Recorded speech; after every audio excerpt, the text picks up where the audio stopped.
প্রিয় দর্শক, দেউলিয়ার পথে রয়েছে বাংলাদেশের সরকারি ও বেসরকারি 10টি ব্যাংক। প্রতিটি ব্যাংকে রয়েছে অসংখ্য আমানতকারীর অর্থ। তাই এসব ব্যাংকের আমানতকারীর মধ্যে রয়েছে আমানত হারানোর আশঙ্কা। আদৌ কি দেউলিয়া হবে ব্যাংকগুলো, না সুযোগ থাকছে ব্যাংকগুলোর ঘুরে দাঁড়ানোর? এই বিষয়ে সম্প্রতি এক সভায় সাংবাদিকদের প্রশ্নের উত্তরে বাংলাদেশ ব্যাংকের গভর্নর জনাব আহসান এইচ মনসুর বলেছেন, আমরা আশা করি না কোনো ব্যাংক দেউলিয়া হবে, কিন্তু অন্যদিকে আবার এটাও ঠিক অনেক ব্যাংক দেউলিয়া হয়ে আছে।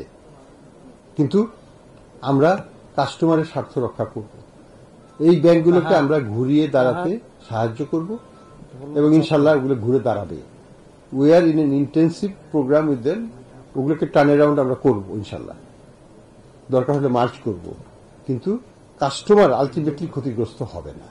তারপরেও কাস্টমারের প্রতি আস্থা তো দিতে হবে। যদি আমরা 95% পরিবারকে বলি তোমাদের টাকা নিরাপদ তোমরা নিবে না, তাহলে তো আমার একটা চাপ কমে যাচ্ছে ব্যাংকের উপর থেকে।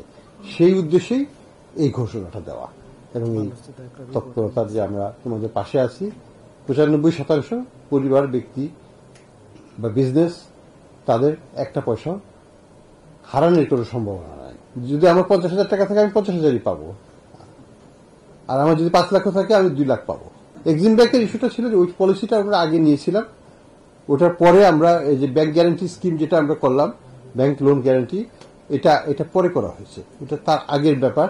কাজেই এটার সাথে এটাকে আমি এক করব না। আর দ্বিতীয় কথা হচ্ছে যে আমি যেটা বলেছি যে আমরা টাকা ছাপাবো না, তার মানে হচ্ছে আমি যদি আজকে টাকা ছাপাইতে সব টাকাকে সব ব্যাংকের সব টাকাকে শোধ করতে যাই, আমাকে হয়তো লক্ষ কোটি টাকা ছাপাতে হবে, আরো বেশি। সেটা তো কাম্য নয়। কাজেই আমরা ইনোভেটিভ ওয়েতে চেষ্টা করছি যে যাতে ব্যাংকিং খাতের লিকুইডিটি দিয়েই আমরা যাদের লিকুইডিটি শর্টেজ আছে তাদের লিকুইডিটি সাপ্লাই দেব, বাংলাদেশ ব্যাংক দিবে না আগামীতে। এখনকার যে পলিসি হচ্ছে ইন্টার ব্যাংক মার্কেট থেকে নিতে হবে তাদেরকে।